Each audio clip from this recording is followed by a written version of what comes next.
Et voilà, bon, on va pouvoir démarrer. Donc, je vais commencer par vous souhaiter bonjour à toutes et à tous. Nous sommes ravis de vous retrouver encore une fois aujourd'hui pour ce nouveau webinaire.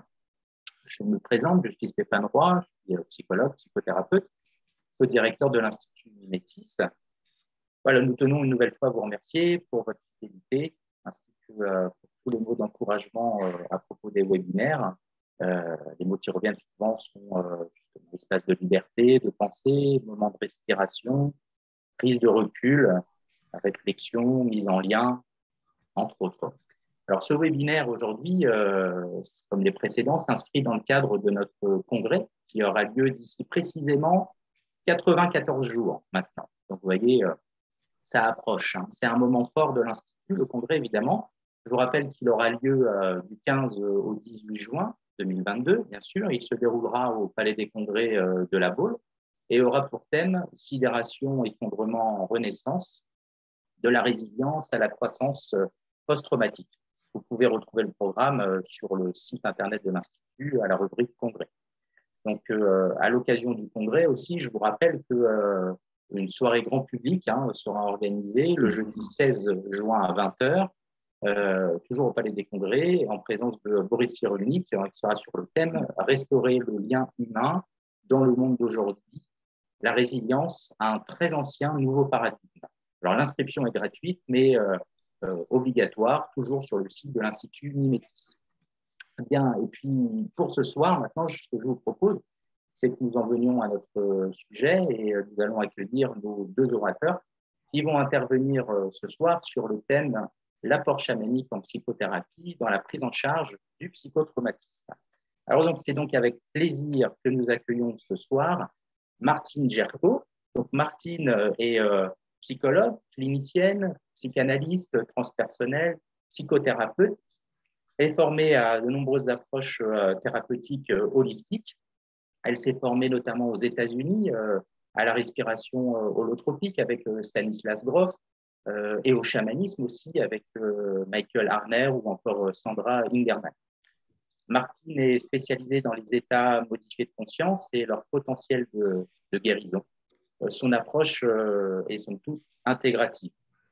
Son dernier livre, Un psy parle aux esprits, expérience aux frontières de l'extraordinaire, nous fait découvrir de nouvelles voies d'accès à la conscience pour évoluer vers le plaisir d'être. Et nous accueillons aussi ce soir, est-il nécessaire de le présenter, c'est le docteur Éric Bardot. Éric, je le rappelle, est psychiatre, pédopsychiatre, psychothérapeute, directeur de l'Institut Métis et concepteur et développeur de la thérapie du lien et des mondes relationnels. Alors, à cette occasion aussi, j'en profite pour vous annoncer la sortie prochaine du premier livre sur la thérapie du lien et des mondes relationnels que nous avons eu le plaisir d'écrire à trois avec Éric Bardot et Virginie Bardot et qui devrait sortir courant mai. Voilà, donc Martine et Éric interviendront sur le thème d'aujourd'hui pendant environ 1 heure. Et puis, dans un deuxième temps, nous laisserons place à vos questions que je relayerai, et ce jusqu'à ce soir. Alors, n'hésitez pas à poster vos questions sur le chat à droite de votre écran. Et puis, bien sûr, pour terminer, comme d'habitude, ce webinaire est enregistré, donc il sera à voir et à revoir en replay sur la chaîne YouTube de l'Institut Métis. Voilà, je vous souhaite un très bon webinaire. Je laisse la parole à Martine et Éric. Et moi, je vous dis à tout à l'heure. Merci. Bonsoir Martine. Bonsoir Éric. Nous allons aborder ce thème qui, je dois le dire, me touche particulièrement car je n'aurais jamais imaginé pouvoir traiter de ce sujet sur l'apport chamanique en psychothérapie, dans la prise en charge du psychotraumatisme.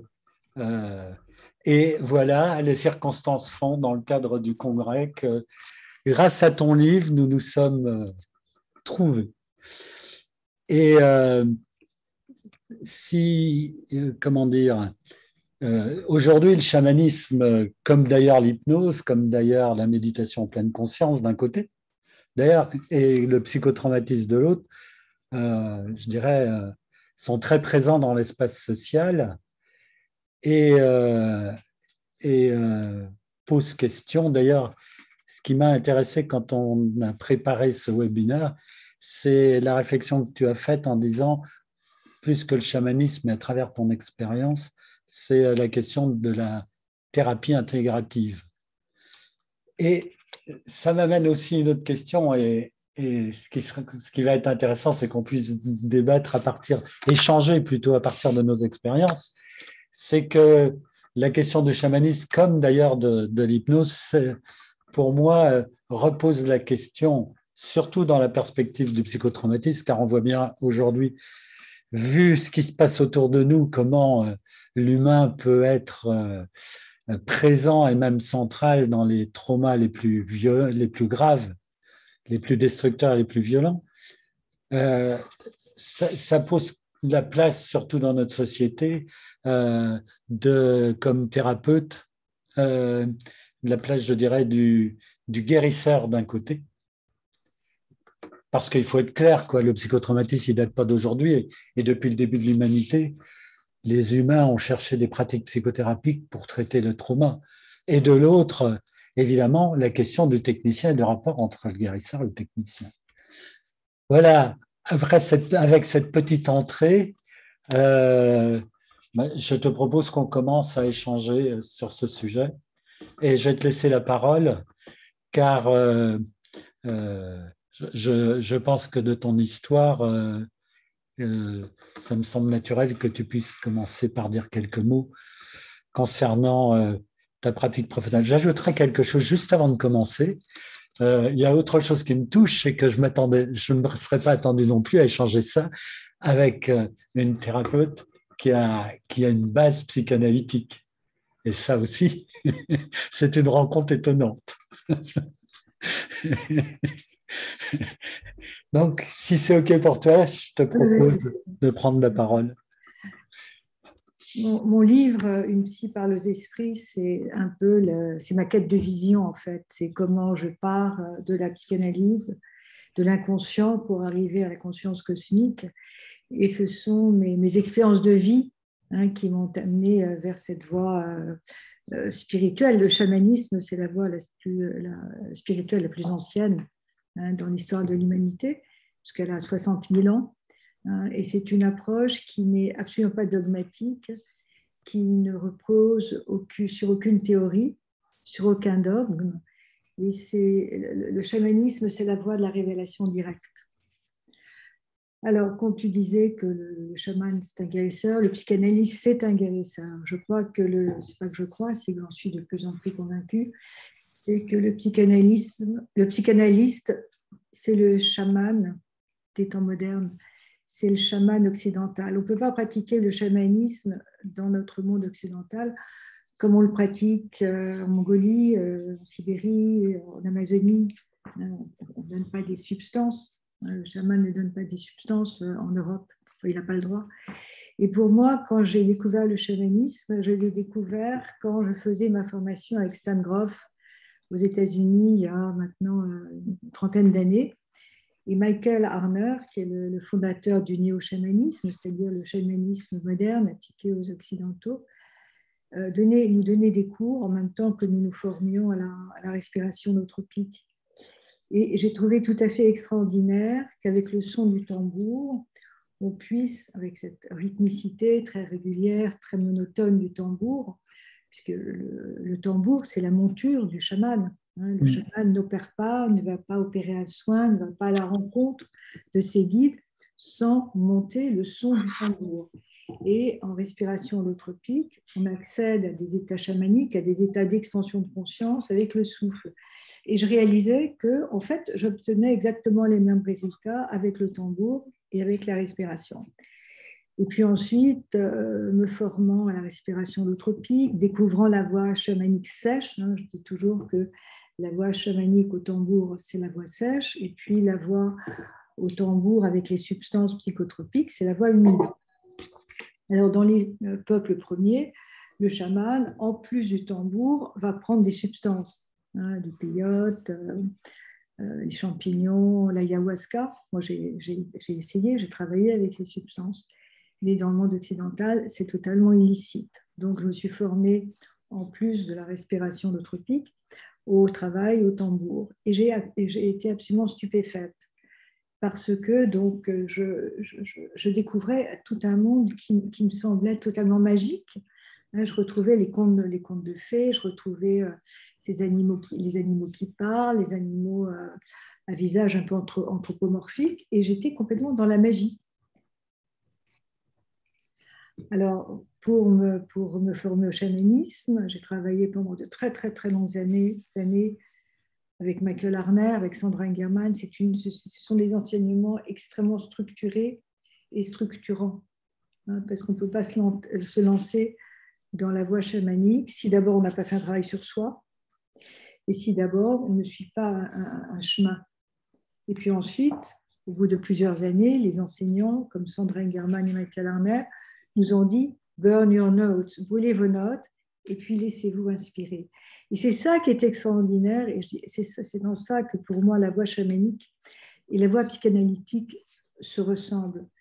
En psychanalyse, on fait sa propre analyse, qui est un long, long travail, et puis on va suivre des cours, on va suivre tout un enseignement clinique, théorique, et puis une fois que l'on maîtrise ces gammes, on oublie et on devient un artiste. Et le chaman comme l'analyste sont pour moi des artistes qui sont au service d'une aspiration, d'une intuition, et qui, en fonction des patients qui viennent les voir, vont harmoniser le soin avec des couleurs, avec des techniques, des outils qu'ils ont parfaitement maîtrisés. Si le chaman ou le psychanalyste sont des techniciens au service d'une théorie, ils passent à côté du patient. Donc c'est pour ça que je trouve très, très intéressant pour moi d'être psychanalyste et d'avoir à mon service plein de palettes, plein d'outils avec des couleurs. Donc, ma spécificité, ce sont les états modifiés de conscience. Donc, après la psychanalyse, je me suis formée à l'hypnose avec Léon Chertok. Et puis, ça a été cette grande rencontre avec Stanislas Grof, la respiration holotropique. Et puis, je me suis formée aussi à Esalen, en Californie. J'ai eu la chance de vivre entre la Californie et la France et de me former aux thérapies humanistes, à l'EMDR. Et puis, une fois que je maîtrisais tout cela, mais j'ai créé ma propre matière, j'ai alchimisé tout ce que j'avais appris et qui m'avait permis aussi d'expérimenter la vie d'une nouvelle façon. Et je dois dire que la voie chamanique, elle m'a sauvée de 2 épisodes extrêmement traumatiques que j'ai vécus et qui ont été 2 agressions. Alors, je ne sais pas si je peux en parler maintenant, si j'ai le temps. Et j'ai été agressée 2 fois, j'en parle dans mon livre, je ne vais pas revenir là-dessus, mais comment la voie chamanique m'a redonné du pouvoir. Parce que c'est ça, finalement, en fin de compte, l'apport chamanique dans le psychotraumatisme, c'est d'aider le patient à retrouver son pouvoir personnel. La maladie, dans la voie chamanique, c'est une perte d'âme. L'agression, vous vivez une agression où vous êtes complètement... Vous êtes sidéré, vous êtes en sidération, vous êtes totalement dissocié, il y a une partie de vous qui s'en va. Et la voie chamanique m'a permis de retrouver du pouvoir à partir de ce que m'avaient enseigné les esprits. Je suis agressée par 3 criminels qui s'infiltrent dans mon cabinet, qui me menacent avec un revolver. Finalement, je m'en sors, tout est dans mon livre si ça vous intéresse. Et le soir, je vis un phénomène de dissociation, c'est-à-dire que je suis totalement gelée, frigorifiée, tétanisée. À la limite, je me demande, mais qu'est-ce qui m'est arrivé? Mais je sais que j'étais agressée. Mais il n'y a plus d'effroi, mais il y a une partie de moi qui est complètement morte. Donc, j'appelle un copain psychiatre qui me dit, écoute, je vais venir te voir et je vais te mettre sous anxiolytique et sous antidépresseur. Et je dis, écoute Pierre, je pratique le chamanisme depuis plusieurs années. Bon, il était un peu ouvert à ça. Et je vais me relier aux forces cosmiques et demander une aide. Donc, je prends mon tambour le soir et je demande de l'aide à mes esprits, à mes alliés, parce que dans la voie chamanique, on a des alliés avec lesquels on travaille, avec lesquels on opère, avec lesquels on fait des soins. Et j'entends en français et en anglais, parce que je suis dans les 2 langues, pain et paint. Et le lendemain, je suis allée acheter, j'ai écouté. Je me suis dit, puisque je pratique, je vais mettre en œuvre, je vais mettre en action ce qui lui est suggéré. Et puis, j'ai acheté plein de matériel pour peindre. Moi, je n'avais jamais peint. Je ne sais même pas tenir un crayon. Et j'ai peint dans un état de conscience expansée. C'est-à-dire, je me suis dit, je me mets au service de ce qui m'est dit et ça va me permettre de vérifier si c'est vrai ou si ce n'est pas une hallucination de ma part, ou ce n'est pas un désir ben, j'ai toujours voulu être artiste, ben voilà. Mais non, c'était quelque chose de tellement clair, de tellement net, que j'ai peint pendant des mois et des mois, dans une toute petite pièce, entre les patients. La nuit, je ne dormais presque pas. Et au bout de 9 mois, il y avait toute une éclosion qui était apparue, qui s'était matérialisée sur des toiles et j'ai exposé. Si je n'avais pas eu cette agression, jamais je me serais mise à peindre. Et je crois que l'épreuve qui nous arrive, même si elle est difficile, douloureuse, déstructurante au départ, elle est là, elle est comme un réveil qui nous dit, ben voilà, réveille-toi, mets-toi au travail. C'est ça que permet la voie chamanique, c'est-à-dire qu'elle m'a, je crois qu'il y a un mot français, réempouvoir, Empowerment. It re-empowered me. Ça m'a redonné du pouvoir. Et la même chose pour la deuxième agression. Si je n'avais pas été agressée, peut-être que je n'aurais pas écrit mon livre. Je n'aurais pas eu le temps. Donc, je crois que l'importance du traumatisme, une fois qu'on est réunifié, au moment où vous êtes dissocié, vous ne pouvez pas lui donner du sens. Mais peu à peu, c'est de donner du sens à l'épreuve. Et puis surtout, ne pas oublier que le psychanalyste, le psychothérapeute, c'est un guérisseur. On ne guérit pas de surpoids un patient. Le patient, il vient nous voir parce qu'il a souffert. Et on peut le mieux être au chevet du patient, c'est parce que nous, psy, on a été au chevet de notre propre souffrance. C'est ce que les Américains, les Amérindiens appellent le wounded healer, le guérisseur blessé. Et plus on est au contact de notre souffrance, hein, de ces passages à vide, même de ce contact avec la mort, plus on devient comme des empty bones, comme des osselets qui sont vides, pour accueillir ce qui vient de-dessus.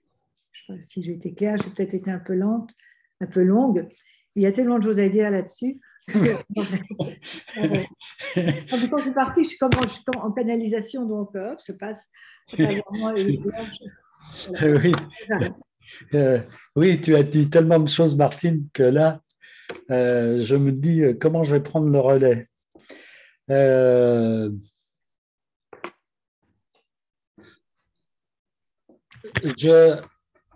vais rebondir peut-être sur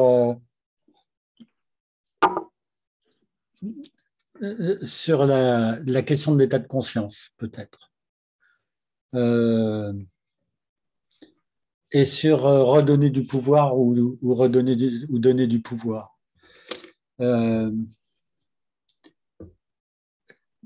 Je dirais que, ou plutôt, est-ce que tu partages cette idée qu'en fait, on est tous habités, tous et toutes habités à la naissance par une énergie de vie, par un pouvoir de vie. Et que, en fait, peut-être que la vie, c'est comment on va être mis en forme à travers nos expériences et notre histoire, ce pouvoir de vie et nos rencontres. Et qu'effectivement,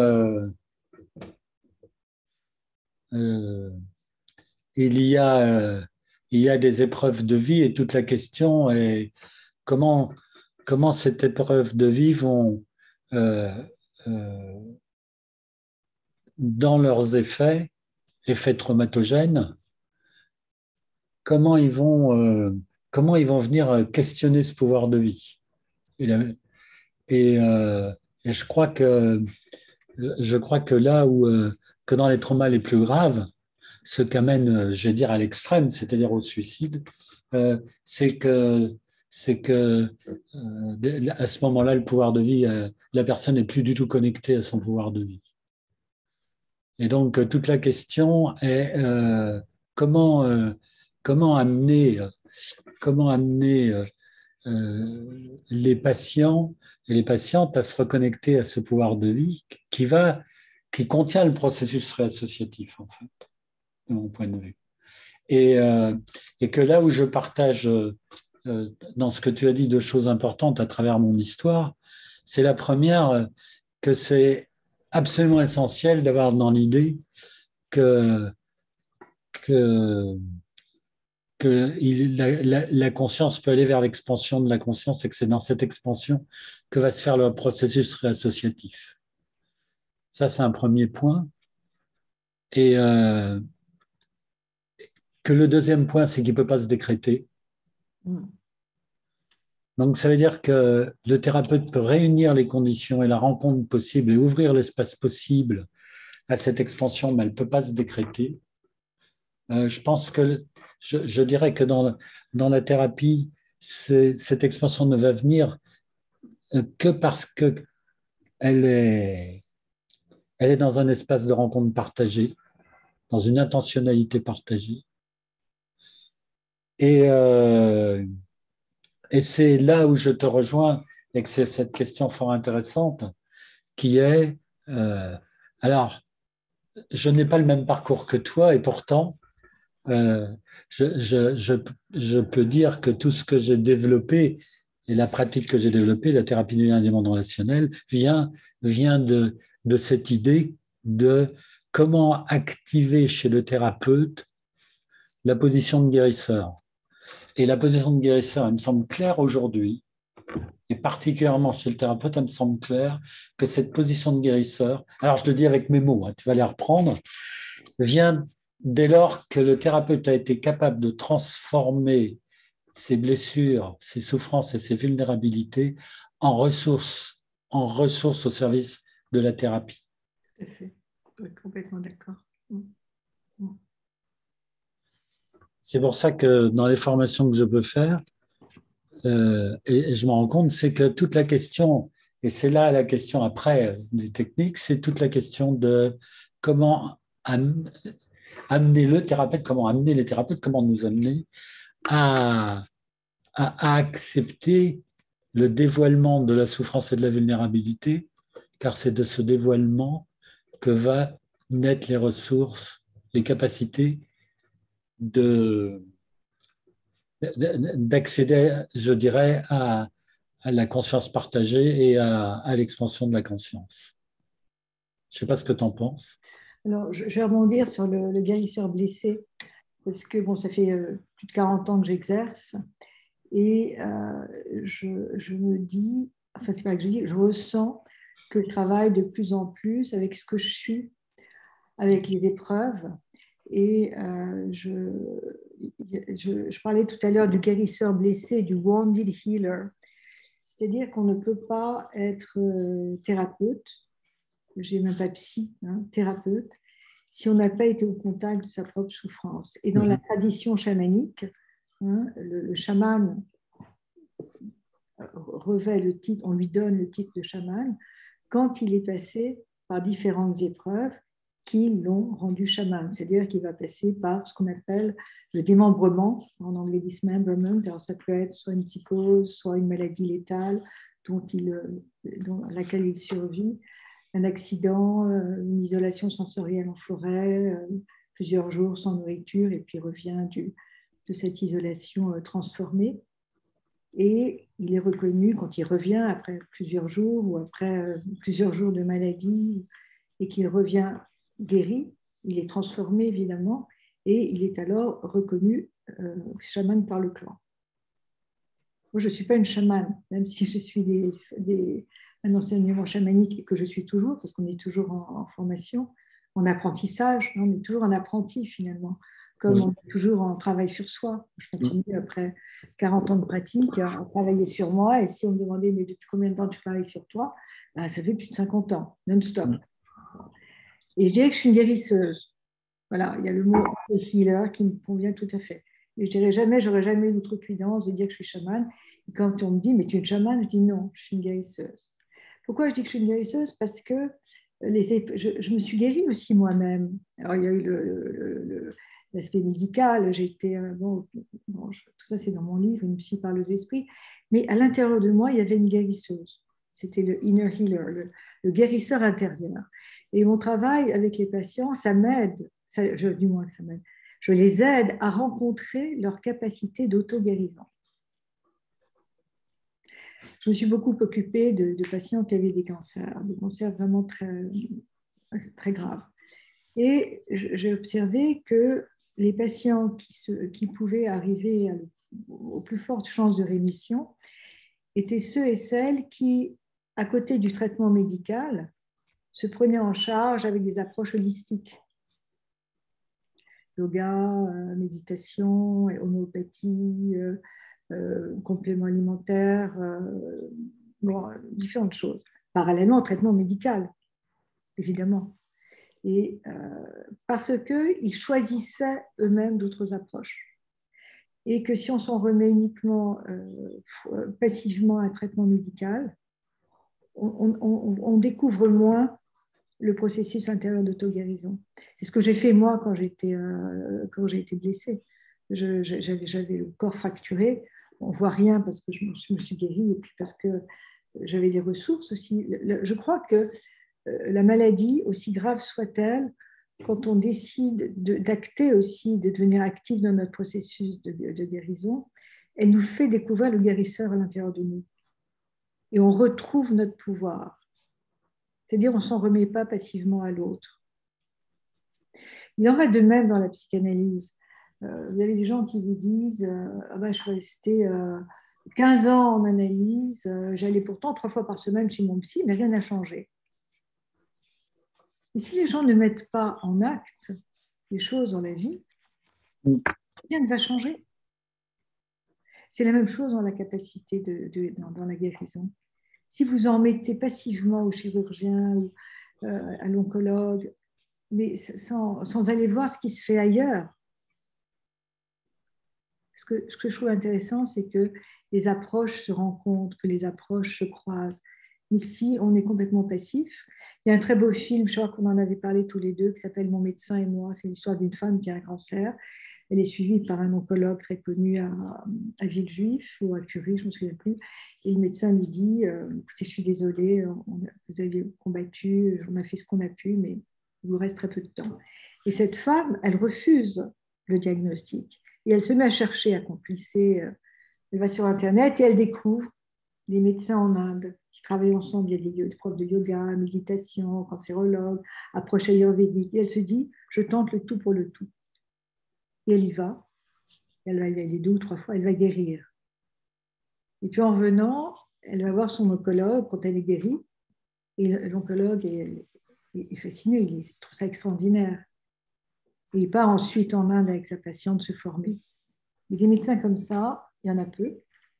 Et puis les patients aussi qui sont actifs dans ce processus, il y en a très peu. Donc mon rôle en tant que psychanalyste et praticien du chamanisme, je dis que je suis une praticienne, c'est d'aider les gens à devenir acteurs de leur parcours, de leur propre cheminement, de leur guérison, à se prendre en main. Et à travers aussi, non seulement l'analyse, mais à les aider en état modifié de conscience, donc rencontrés par le tambour, à trouver l'acteur, l'artiste en eux.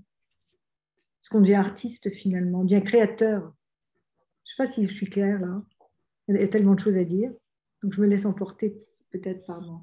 Mais c'est devenir acteur du processus, acteur de sa guérison, créateur d'une nouvelle vie, puisque le traumatisme, de toute façon, ça va nous entraîner vers une nouvelle vie. Oui. Et trouver des stratégies d'adaptation aussi. Oui.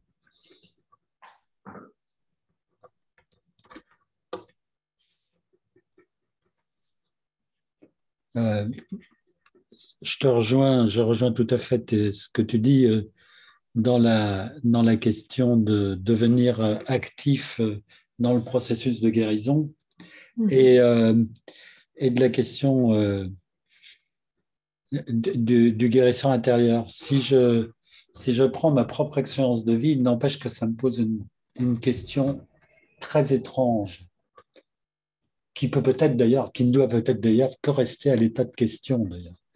C'est qu'est-ce qui fait qu'aussi loin que je peux me rappeler, à la fois cette énergie de vie et ce souffle de vie d'une part, et d'autre part, je ne dirais pas que j'avais la conscience de guérisseur intérieur, mais que j'avais la conscience de guérisseur, euh, de guérisseur pour les autres. Avant d'avoir la conscience, je dirais, avant d'avoir la conscience que guérisseur pour les autres était l'expression de guérisseur intérieur. Et je me dis, mais qu'est-ce... C'est une question. Hein. Et comme tu le dis fort justement, d'ailleurs, ça lie à la question de, des états modifiés de conscience, d'expansion de conscience. Mon expérience a été surtout depuis que je suis tout petit, mon expérience a été dans des états de modifiés de conscience et d'expansion de conscience. Et je me dis, parce que quelque part aussi, ça lie inévitablement à la question du sens de la vie et à la question du spirituel. Et la question que je me pose, c'est qu'est-ce qui fait, ça c'est une énigme pour moi, qu'est-ce qui fait que toute cette expérience-là, j'ai l'impression que ça m'a habité aussi loin que je peux reculer dans le temps, et même peut-être que c'était déjà présent avant même. Je veux dire, comme si je dirais une énormité, pardonne-moi, mais comme si je suis né avec, quoi. Et déjà habité. C'est-à-dire que, et ça, c'est-à-dire que ça me pose la question de est-ce qu'il est possible de mobiliser, d'abord, qu'est-ce qui fait? Qu'est-ce qui fait que certains sont habités par cette expérience de vie ou en ont conscience très tôt? Et la deuxième, c'est est-ce que c'est possible d'aller le chercher chez tout un chacun, ou est-ce que c'est des moments où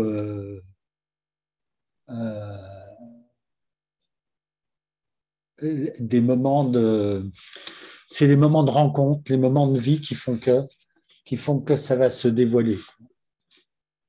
Alors, je te rejoins parce que depuis que je suis étant enfant, bon, je suis d'une famille très conventionnelle, depuis la guerre, un père qui était un homme d'affaires, matérialiste, bon, quoique spirituel, puisqu'il était franc-maçon. Mais bon, avec lequel la communication pouvait être difficile. Et puis, quand j'étais petite, je vivais des expériences très, très étranges. J'en parle aussi dans mon livre. Je faisais des voyages hors du corps.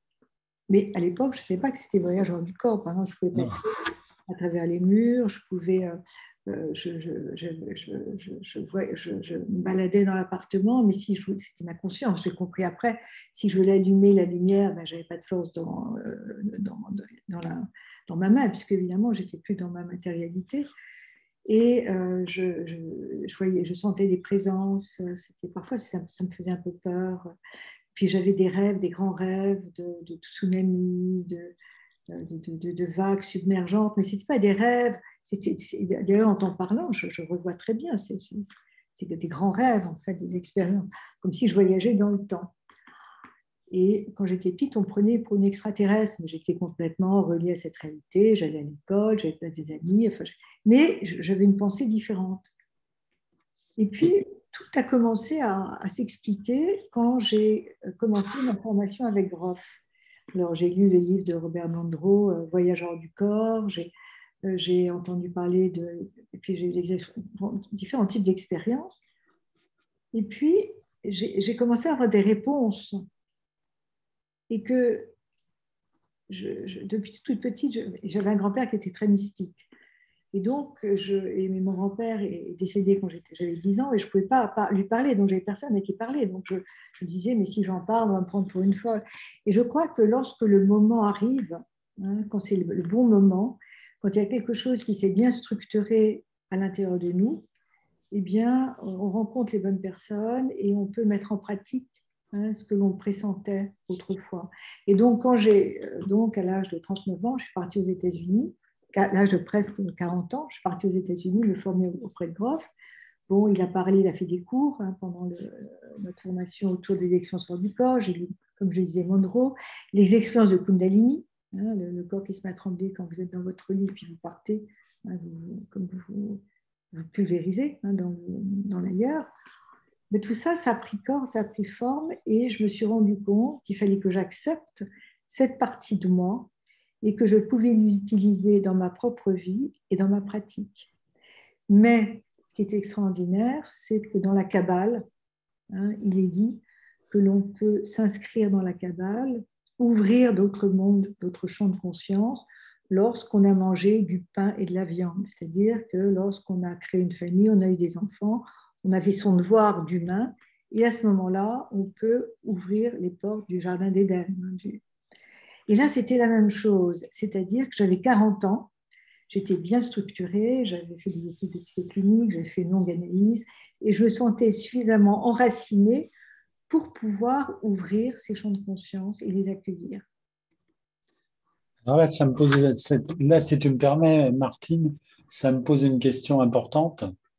C'est quel lien tu fais entre enraciné, structuré d'un côté et démembrement de l'autre? C'est-à-dire que j'étais suffisamment ancrée et structurée dans ma pratique et en moi-même, pour pouvoir me former à des approches qui peuvent être déstructurantes. Et tu vois, par exemple, dans mes groupes de respiration, d'entropie et de chamanisme, je n'inscris personne sans avoir eu un entretien soit individuel ou au téléphone avec la personne, parce que pour pouvoir travailler ou voyager dans des états d'expansion de conscience, pour pouvoir voyager dans la réalité non ordinaire, il faut déjà être bien ancré dans cette réalité humaine, matérielle. Un arbre sans racines, il ne peut pas s'ouvrir, il ne peut pas se développer. Et si quelqu'un a un moi faible ou a une personnalité borderline, est à limite, il est évident qu'il ne faut surtout pas l'accepter dans un groupe ou pratiquer avec lui en individuel, avec des techniques qui vont le sortir, qui vont le déstructurer. Parce que l'être humain est quand même très fragile. Enfin, je pense que tu es d'accord avec moi par rapport à ça. Donc, c'est vraiment, quand on travaille avec les états modifiés de conscience, il faut que le praticien ait une structure, une connaissance de la psychopathologie extrêmement fine. C'est pour ça que je me révolte contre cette mode du chamanisme.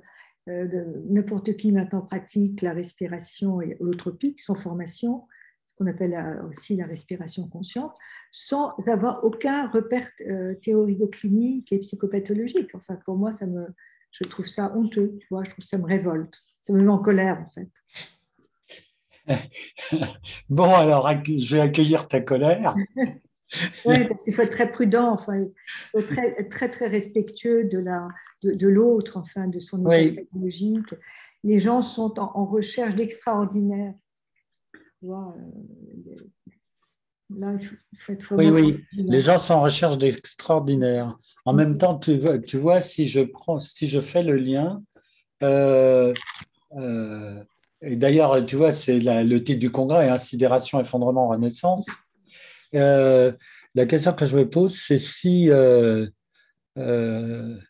l'effondrement, la question de l'effondrement dans notre société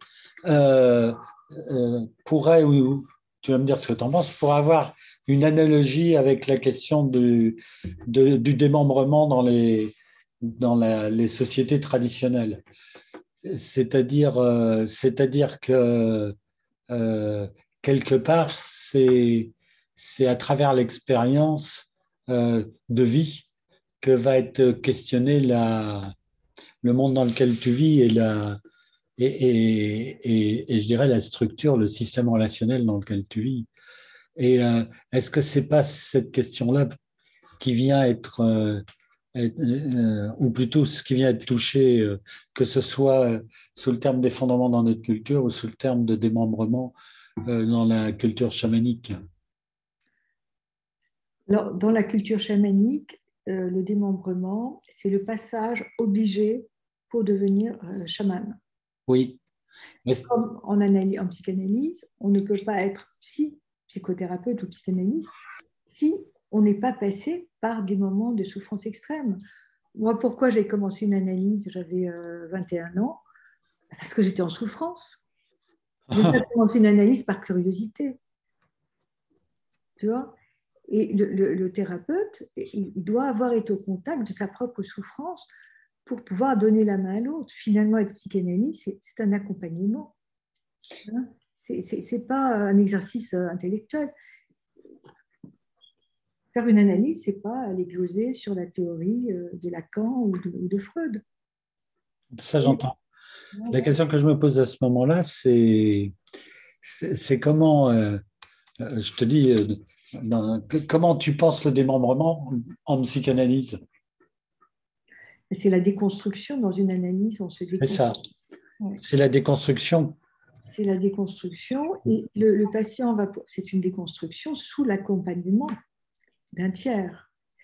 On peut se déconstruire, on peut aller loin dans son analyse parce qu'on sent qu'il y a une présence inconditionnelle du thérapeute. On sait que c'est pas quelqu'un de muet et qui va rien dire. Moi, j'ai eu un analyste, mon premier analyste, c'était un lacanien, donc je ne suis pas du tout lacanienne.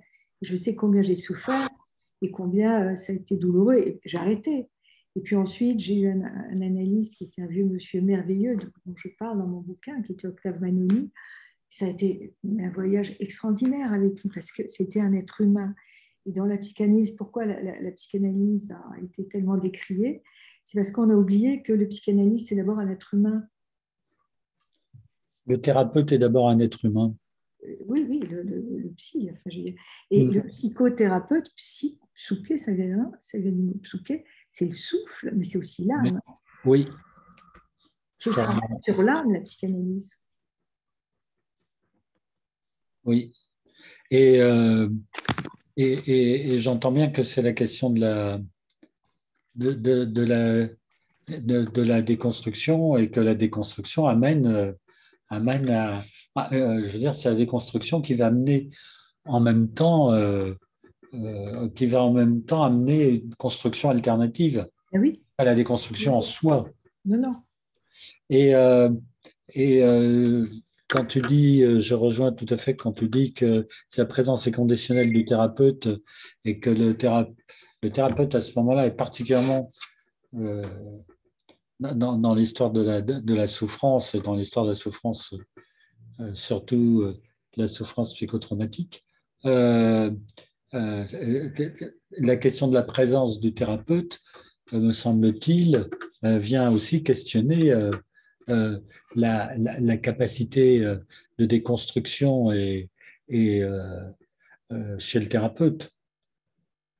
Bien sûr. Et je dirais aujourd'hui, et c'est quelque chose qui me semble tout à fait essentiel et tout à fait fondamental, c'est que quand la personne souffre, a été maltraitée ou a vécu dans un monde de maltraitance, elle sait comment le pouvoir peut être maltraitant.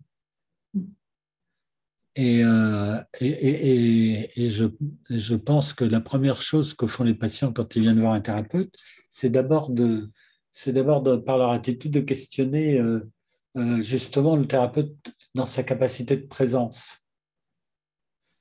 C'est-à-dire sa capacité à passer d'un pouvoir sûr, d'expert, à un pouvoir avec.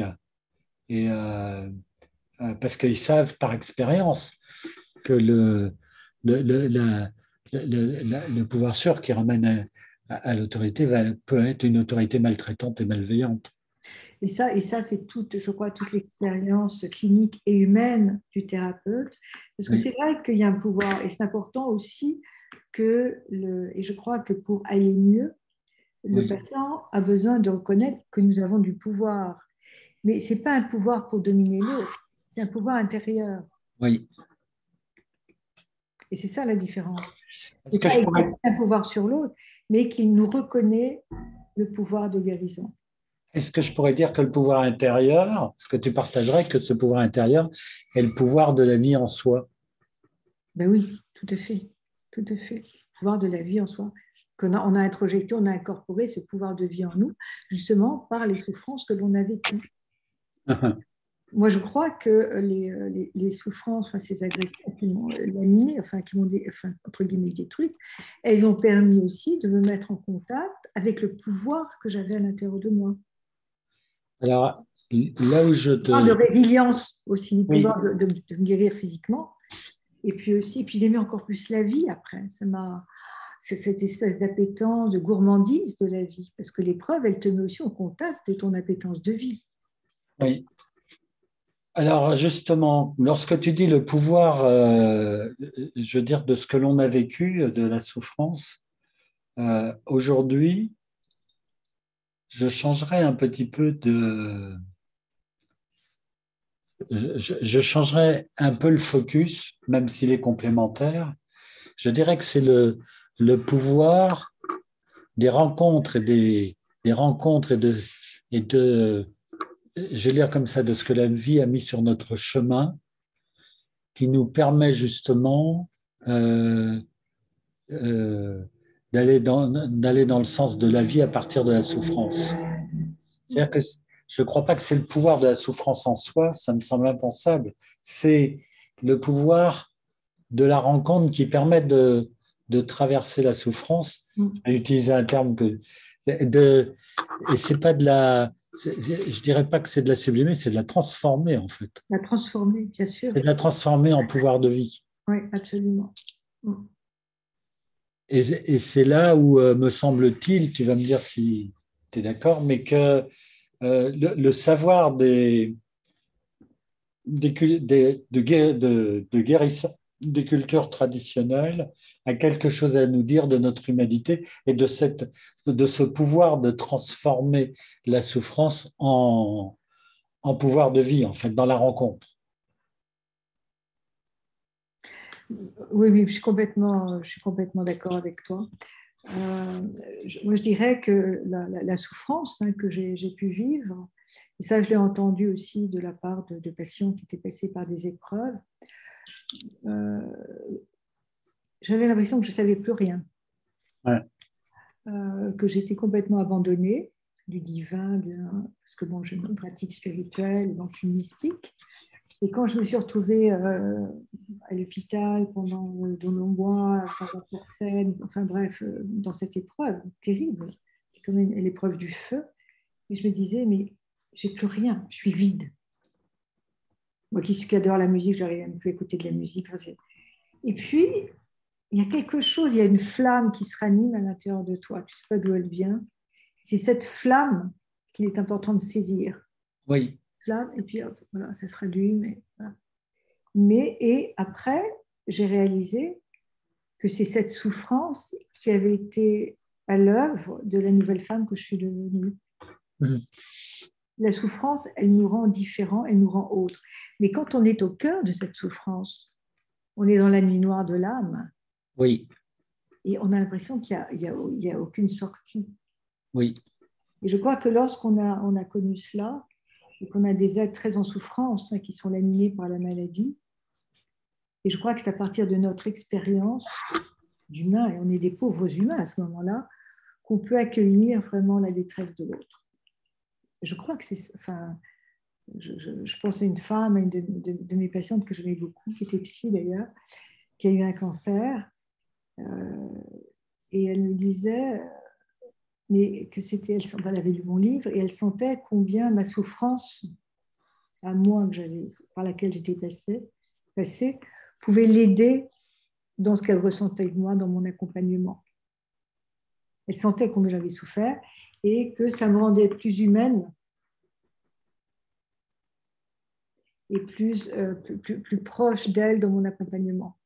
Ce n'était pas un accompagnement théorique, il y avait quelque chose presque de l'ordre d'une chair, du charnel qui s'était exprimé entre nous deux.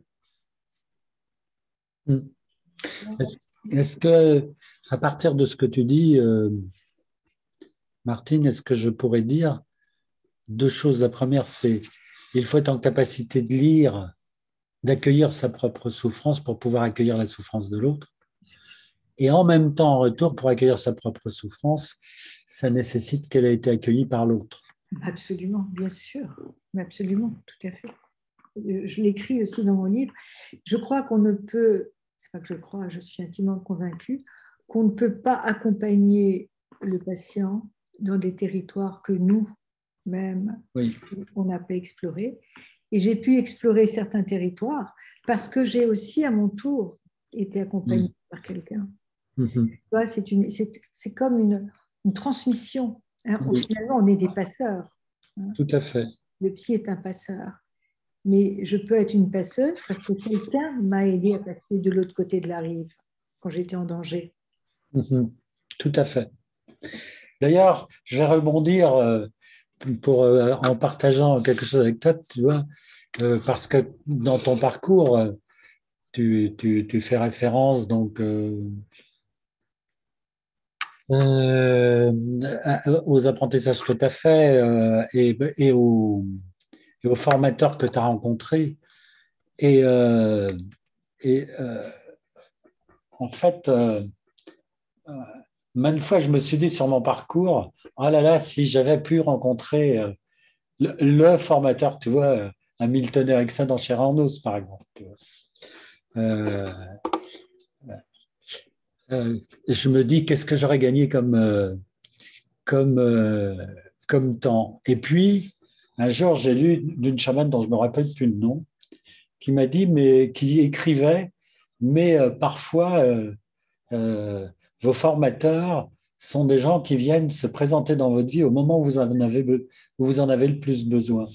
Et en fait, à partir de là, quand j'ai fait une relecture de mon histoire, je me suis rendu compte qu'en fait, il y a toujours eu quelqu'un au moment clé où j'en avais besoin. Donc, ça n'a pas été une personne en continu, mais quelqu'un à un moment clé.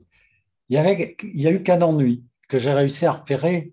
euh, enfin, il y a quelques années, mais c'est pas si longtemps que ça.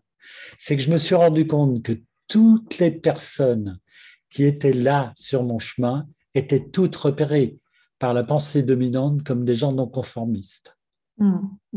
Et ça m'a posé une question terrible, tu vois, parce qu'en fait, alors qu'il y a une partie de moi qui savait que là, je recevais l'aide dont j'avais besoin, ça m'a mis pendant longtemps dans la culpabilité parce que j'étais dans ma quête d'essayer de chercher les réponses dans la pensée conformiste, j'étais incapable de la remercier.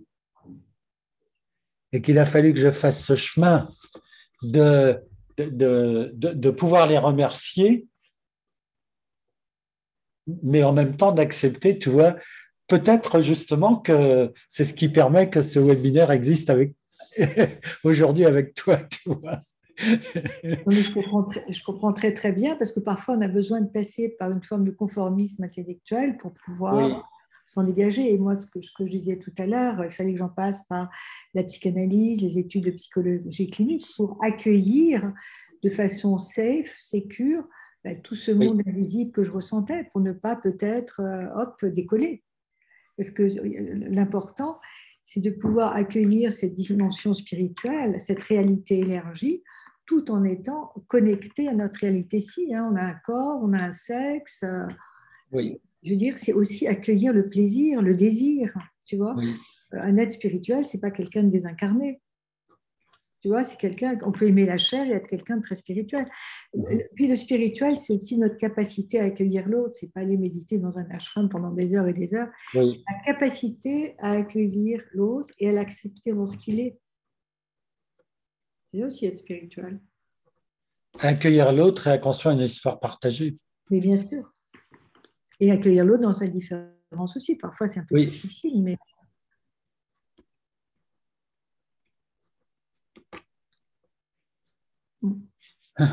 Oui, c'est en même temps, comment dire, euh, tout le deal, si je peux le dire comme ça, c'est que ça ne peut pas se décréter.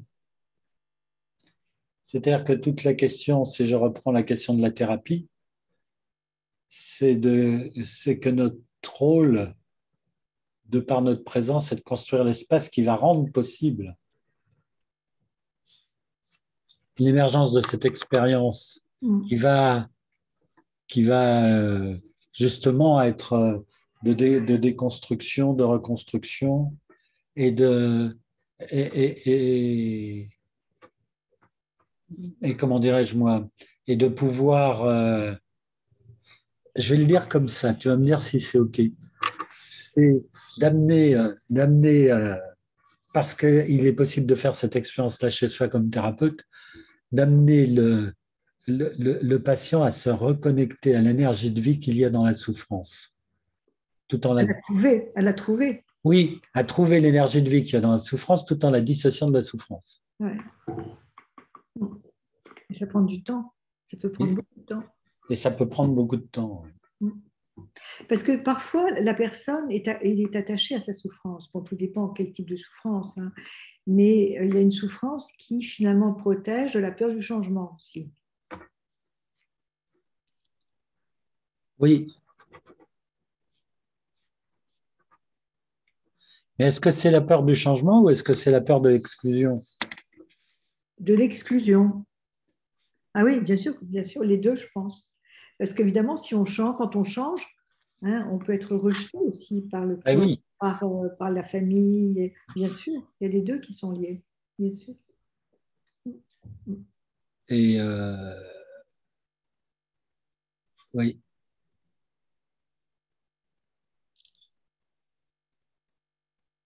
Et si je rebondis, effectivement, tout ce qui relève de l'expérience et de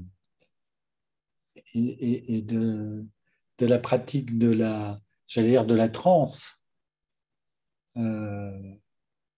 permet d'accéder justement, je dirais, à l'expérience corporelle dans ce qu'elle a de vivant et qui peut prendre à ce moment-là les formes symboliques nécessaires à activer le processus d'auto-guérison. Est-ce que je peux dire ça comme ça? Je pense, oui. Ouais.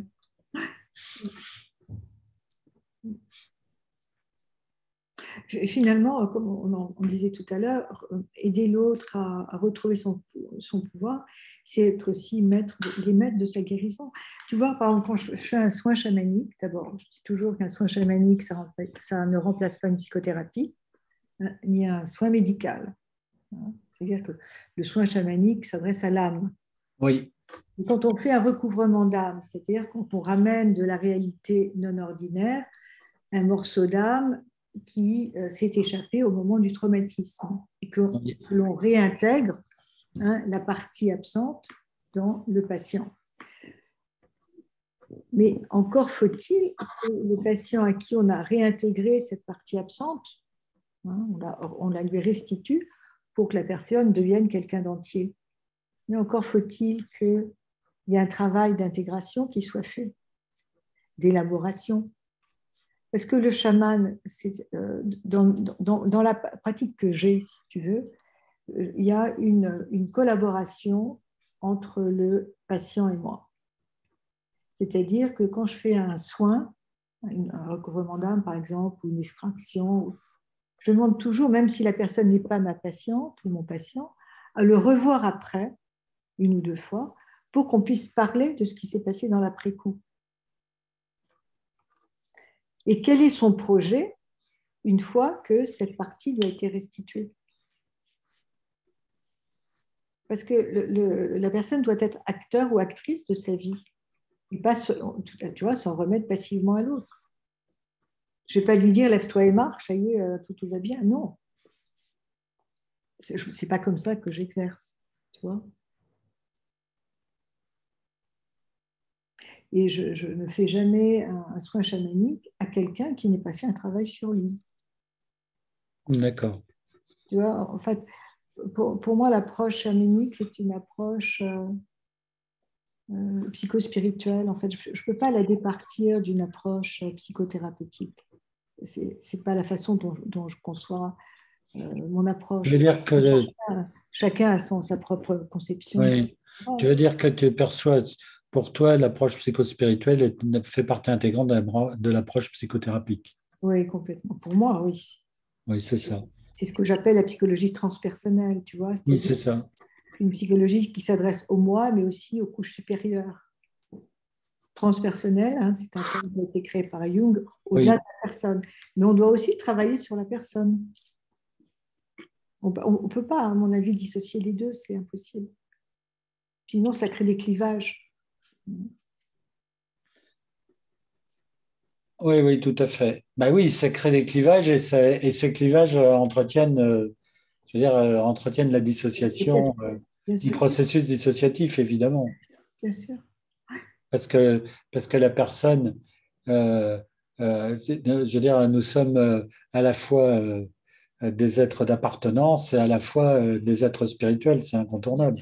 Mais évidemment. Je veux dire, des êtres, si on ne veut pas dire spirituels, je veux dire, où le sens de la vie est quelque chose qui s'oppose à tout être humain, c'est incontournable. C'est pas parce qu'il se pose à tout être humain que tout être humain va se l'opposer, mais il n'empêche qu'il se pose. Yes. Et puis, je crois qu'il y a quelque chose aussi important, c'est qu'on ne peut pas aider tout le monde, tu vois, sinon Oui, c'est dans la toute-puissance. Il y a des êtres oui, avec lesquels il y a une affinité, il y a quelque chose qui se passe immédiatement. Et puis, il y a des personnes avec lesquelles il y a quelque chose qui te... Et je crois que c'est aussi important de pouvoir dire à quelqu'un que on n'est peut-être pas la personne qu'il lui faut. mm, tout à fait. Pas être dans la toute-puissance. Mais, mais justement, je vais rejoindre ce que tu as dit parce que là, quand tu as posé la question, quand tu as dit la collaboration patient et toi, j'ai l'habitude d'enseigner au départ de comment rentrer en thérapie, particulièrement avec des gens quand ils sont particulièrement fracassés dans des histoires traumatiques graves. C'est-à-dire que cette question est de comment entrer en thérapie, c'est-à-dire comment entrer dans un espace où la collaboration est possible et que c'est incontournable que, c'est, de mon point de vue, que cette position de collaboration est une condition nécessaire pour que la thérapie puisse aboutir à ce que la personne se réapproprie sa propre autorité, c'est-à-dire sa propre autorité intérieure. Euh, Maintenant, je ne sais pas combien de temps il nous reste, mais j'aimerais revenir sur la question de la partie absente. Euh, Parce que à la réflexion, euh, la partie absente, je dirais, c'est la partie dont l'histoire de vie de la personne fait qu'elle a été euh, dépossédée. Elle n'est pas absente comme ça. Euh, dans le psychotrauma, c'est la partie, par exemple, si on est par exemple, dans l'abus, c'est la partie qui a été de soi qui a été dépossédée, possédée par l'autre. Euh, donc, la partie absente, c'est pas, c'est une partie qui était présente. Et justement, quand elle n'a jamais été présente, c'est un sacré problème. Mm. Mais c'est pas absente en soi, c'est dépossédé de sa présence, de mon point de vue. Je sais pas ce que tu en penses. Là, je ne crois pas que je comprends très bien. Tu peux me donner un exemple, par exemple? Ben, ça veut dire que quand tu as par exemple un agresseur qui abuse, Mm. ben, la partie de soi qui va être absente est la partie que va posséder l'agresseur de toi. Oui, donc ce qu'on appelle un vol d'âme. Oui, c'est-à-dire que tu peux appeler ça un vol d'âme, oui, Oui, oui, c'est ce qu'on appelle. Ouais. dans le langage chamanique, oui. Mm. Un vol d'âme, ouais. Et pour moi, les traumas les plus graves sont ceux qui portent sur, si on prend ce langage-là, sur les vols d'âme, justement. Mm. Mm. Je ne sais pas ce que tu en penses. Oui, donc si un patient vient me voir en me racontant cette histoire, ben voilà, j'ai été violée, Oui, partie de moi qui n'est plus là, donc je vais me relier, le chaman, entre guillemets, va se relier au violeur, à l'agresseur. oui, Et dans la réalité, tout ça, ça se passe dans la réalité non ordinaire. Hein. oui, tout à fait. Elle va se relier au violeur en lui disant, mais Oui. alors justement dans mon livre, je parle, hein, il y a un cas, c'est pas le cas du violeur, mais le cas d'une âme qui est incorporée par quelqu'un d'autre, Uh-huh. parce qu'on appelle des esprits possessifs. Donc, je vais dans la réalité ordinaire négocier avec l'agresseur en lui disant que cette partie qui est à l'intérieur de lui le bloque dans son évolution, parce qu'elle ne lui appartient pas, hein, il l'a volée.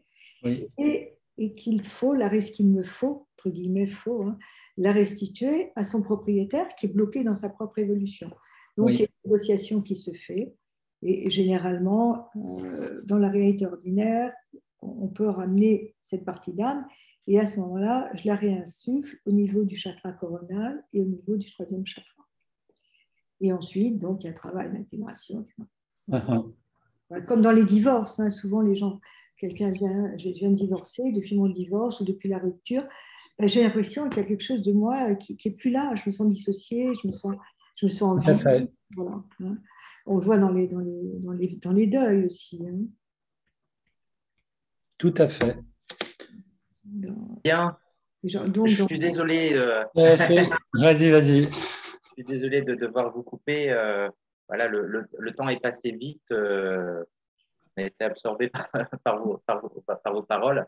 Et, si vous voulez bien, sauf si vous avez quelque chose à rajouter juste avant de terminer, qu'on passe à quelques questions, parce qu'il y en a, hein, de toutes sortes à différents niveaux, hein, parce que voilà, j'ai pu balayer un champ extrêmement large et vous l'avez dit à plusieurs reprises, il y a tellement à dire. Est-ce que ça vous convient si on passe maintenant à quelques questions? Oui, tout à fait. Oui, voilà. Donc, il y a une première question alors, qui vient bien sûr avec manque de temps pour pouvoir le développer, c'est juste des pistes, des débuts de réponse en tout cas. C'est une question que je vous pose moi, en fait, hein, qui m'est venue assez tôt en vous écoutant. On a l'habitude de parler depuis longtemps maintenant d'approche intégrative en thérapie. J'aurais été curieux de connaître peut-être vous votre regard là-dessus, ce que vous entendez vous par intégratif dans le travail de thérapie. Éric, tu parles? Oui. On t'entend mal, Stéphane. Oui, on t'entend. Oui, il y a un problème de micro, Stéphane. Je suis désolé.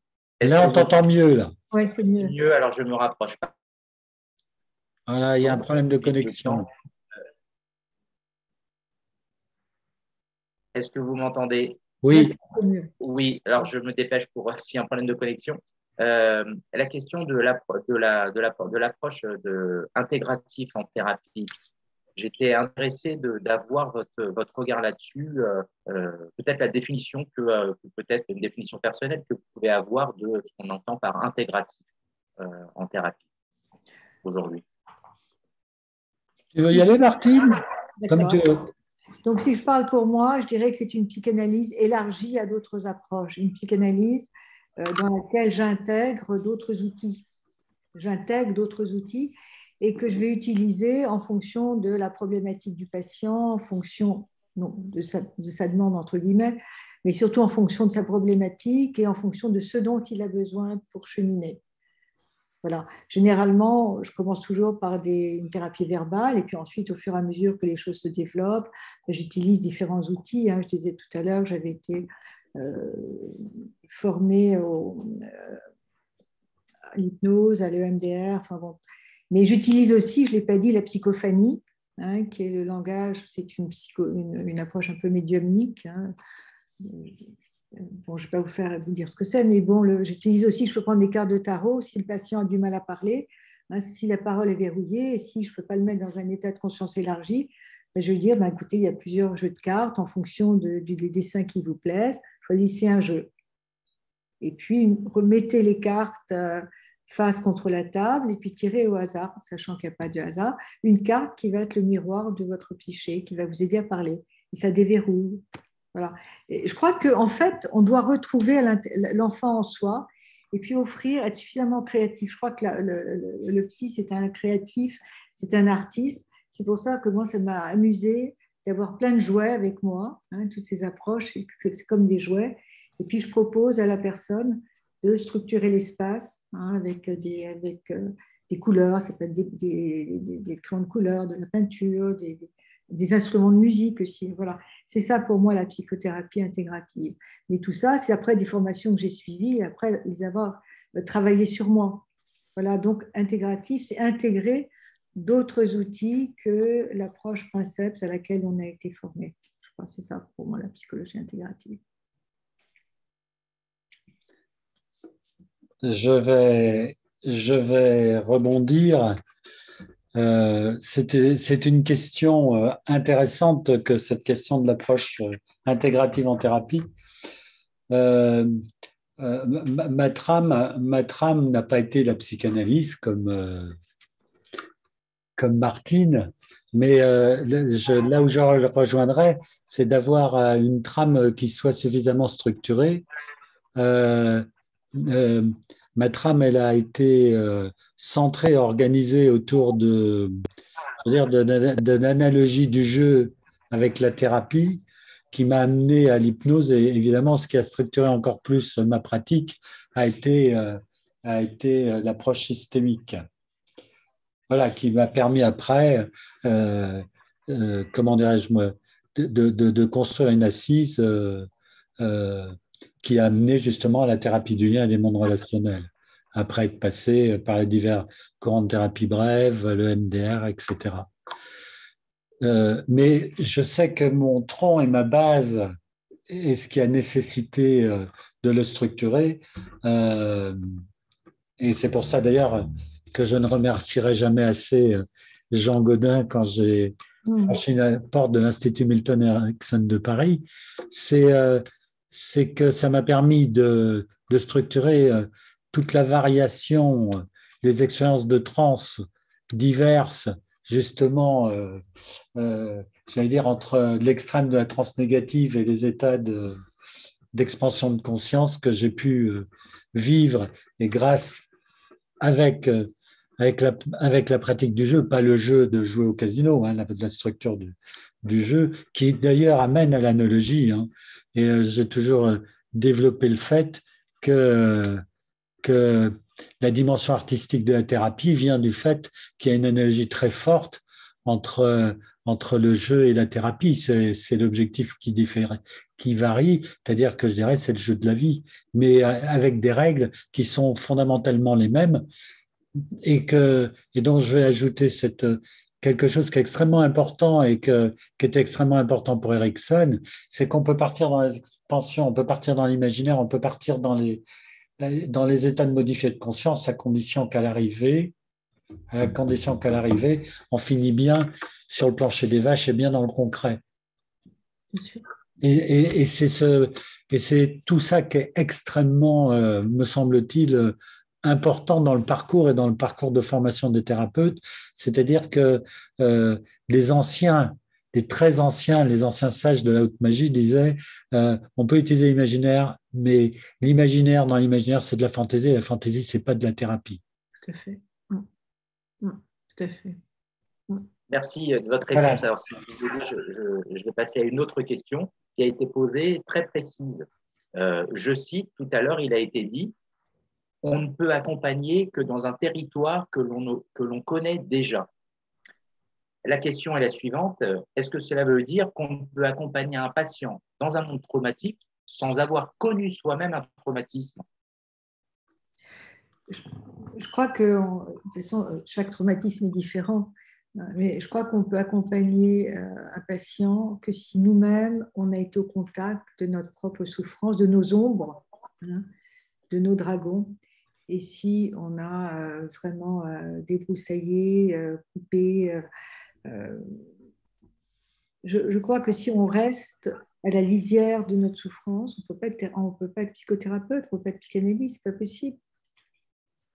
Hein, c'est avoir accueilli en nous ce qu'on n'aime pas, ce qui est douloureux, ce qui ne nous fait pas plaisir, ce qui nous fait honte aussi. Et c'est avoir repoussé. Hein, je dirais que c'est d'avoir exploré ce qui nous habite et ce qui nous déplaît. Souvent, le patient va vouloir faire plaisir à son analyste ou à son psychothérapeute. Donc, il va se montrer intelligent, cultivé, disert, dans la séduction. Il passe à côté de sa propre thérapie et si le psy ne fais pas remarquer cela au patient, parce qu'il y a souvent des séductions réciproques. Hein. Le patient et le transfert, le contre-transfert, il y a souvent quelque chose qui vient de l'ordre d'une séduction qui éloigne de la thérapie. Je crois que c'est oser pouvoir se montrer dans ce qu'on n'aime pas.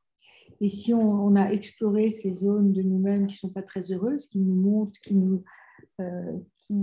montrent notre pauvreté d'humain, on ne pourra pas accueillir l'autre dans ce qu'il a de pauvre. Pauvreté, c'est quelque chose de notre petitesse d'humain. On est petit aussi, on n'est pas uniquement grand, on est petit. Et c'est s'accueillir aussi dans cette partie-là. Voilà, je vais rebondir sur... Je dis aussi bien que toi, parce que toi, je suis très intuitive, donc je parle avec des mots parfois très simples. Et oui. C'est ça, c'est nous accueillir dans notre petitesse d'humain, tu vois, dans notre pauvreté, en fait. Je vais rebondir, je le dirai autrement. Je le dirai de la manière suivante.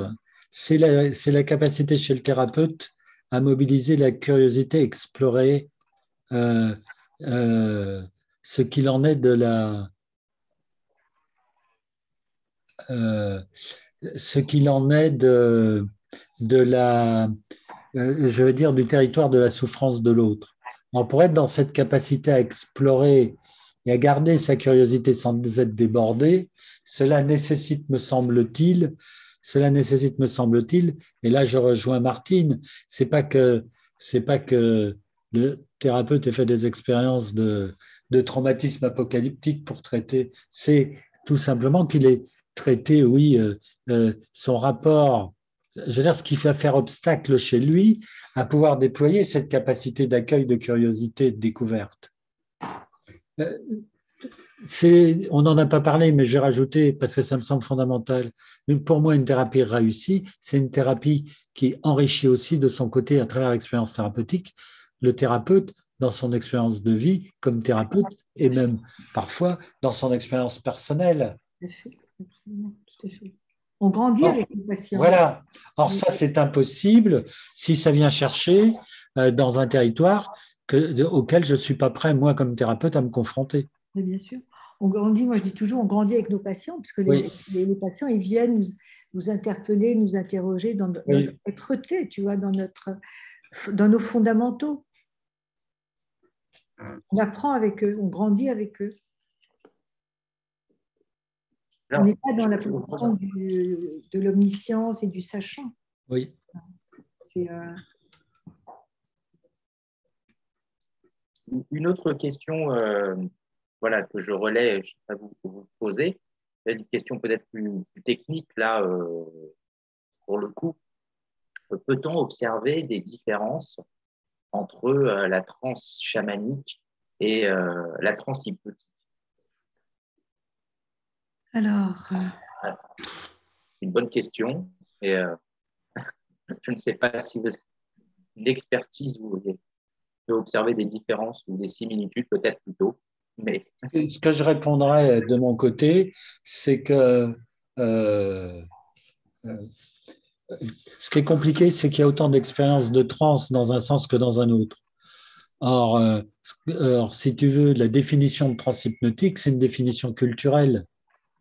De surcroît, à partir de ce qui s'est passé avec Charcot, les trans extériorisées dans notre culture ont tendance à être marquées du sceau d'hystérie. Or, la majorité des trans dans les cultures traditionnelles sont des trans extériorisées, beaucoup plus que des trans intériorisées. Non, mais complètement, je suis complètement d'accord.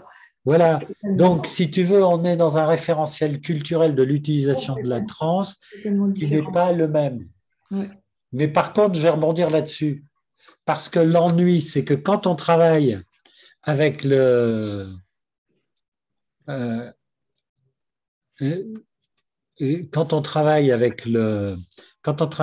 les problématiques psychotraumatiques, on a besoin des trans externalisées, pas que des trans intériorisées.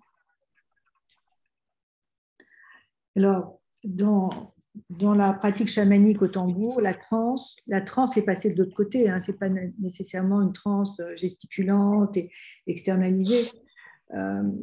Dans les voyages chamaniques pratiqués au tambour, c'est une transe intériorisée. Oui.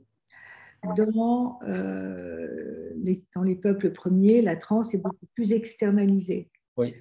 Quand on respire, quand on pratique la respiration holotropique, hein, avec cette respiration motrice accélérée, plus profonde, et des musiques très galvanisantes, la transe est externalisée. Je crois que ça dépend du cadre aussi. Tout à fait. En hypnose, elle est intériorisée. Oui. Voilà. Donc, je dirais que la transe chamanique, telle que nous, on la pratique, et la transe hypnotique se rejoignent. Mais dans les peuples premiers, elle est très manifestée corporellement, elle est gesticulante.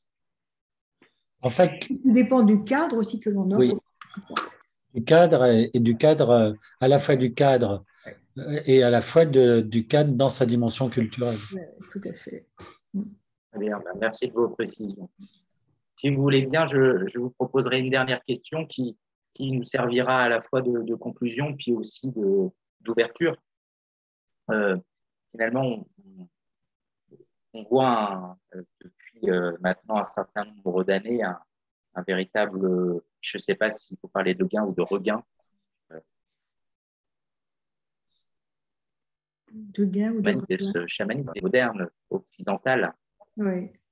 Et peut-être une question sociétale, hein, peut-être à un niveau sociologique, mais comment est-ce qu'on peut expliquer cet engouement on l'a bien compris, qui est multiple, qu'on ne peut pas enfermer dans une seule définition.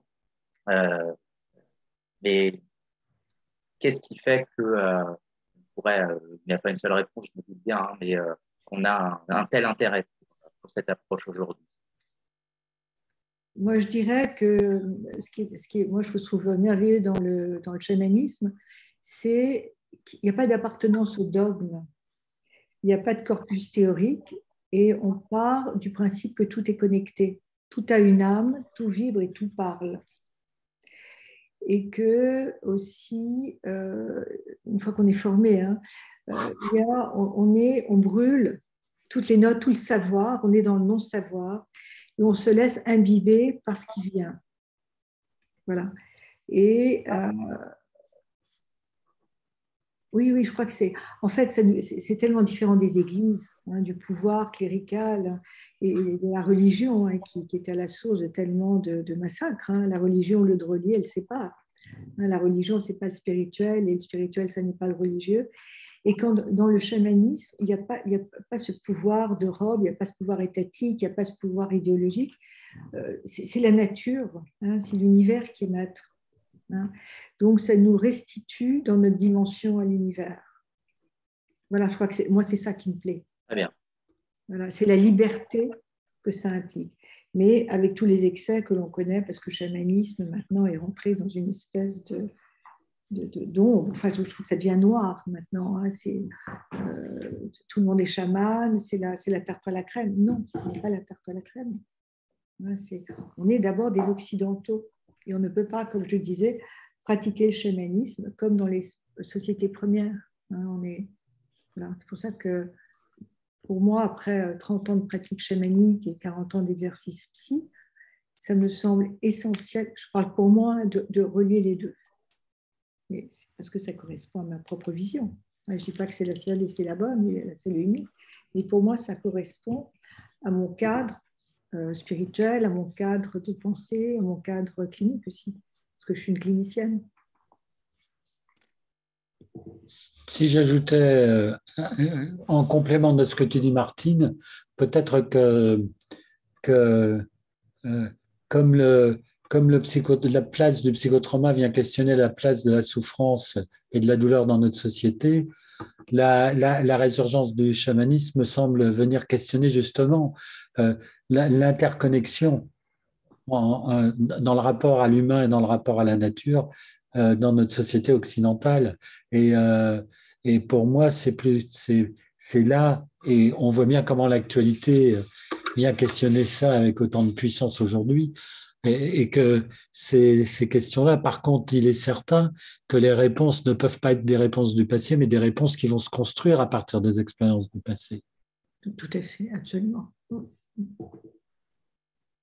Tout à l'heure, le thème, c'était l'apport chamanique dans la prise en charge psychothérapeutique des psychotraumas.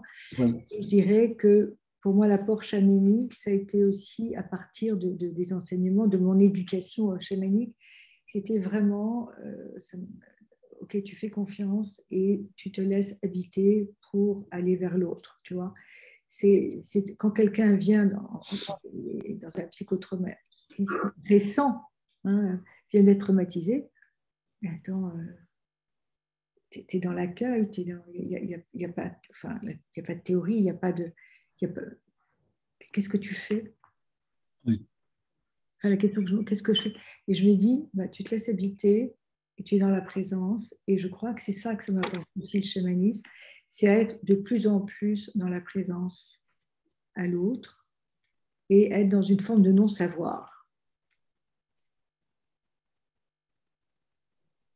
De non-savoir. Voilà.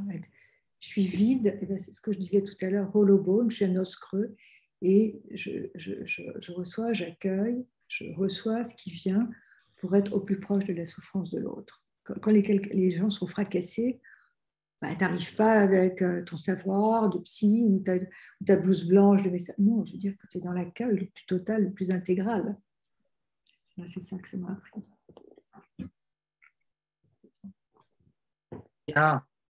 Sauf Eric, est-ce que tu souhaites juste rajouter un dernier mot à ça ou... Je rejoindrai juste un petit dernier mot qui va être un peu...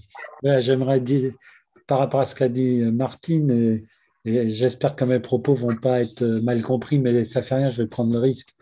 Ce dont savoir, c'est dans l'acceptation universelle, ou plutôt l'acceptation chez le thérapeute, que la souffrance et la maltraitance fait partie de l'universel de l'expérience humaine.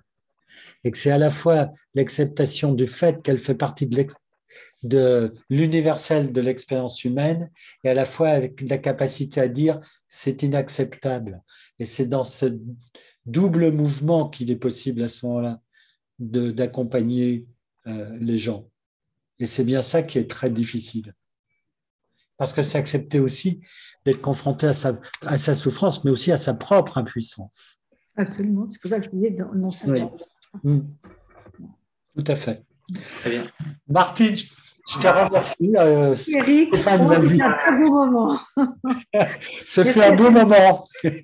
Stéphane, tu peux peut-être dire le mot de la fin. Merci Stéphane, merci à toi. Merci Eric. Nous allons vous remercier chaleureusement. On a clairement ressenti, hein, je peux le dire, je crois que je ne suis pas le seul, clairement ressenti le lien, le rapprochement et les forts points communs entre votre conception de l'humain, du vivant, à travers votre manière de pratiquer.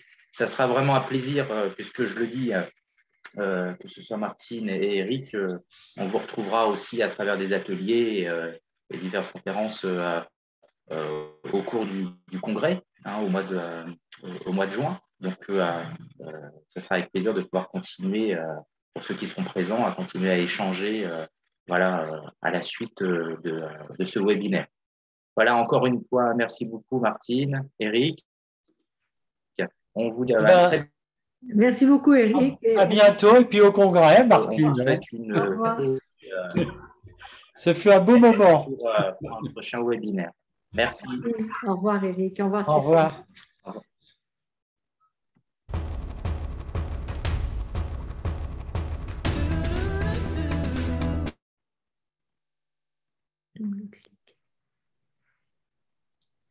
Comment je quitte? Tu as quitté sur ton écran. Ah d'accord, ça serait bien Eric, quand tu auras un peu dit qu'on puisse débriefer. Comment? Ça serait intéressant qu'on puisse débriefer. Oui. Alors, on peut rester si tu as 5 minutes. Oui, tout à fait. Alors, on va attendre que tout le monde se déconnecte. Oui.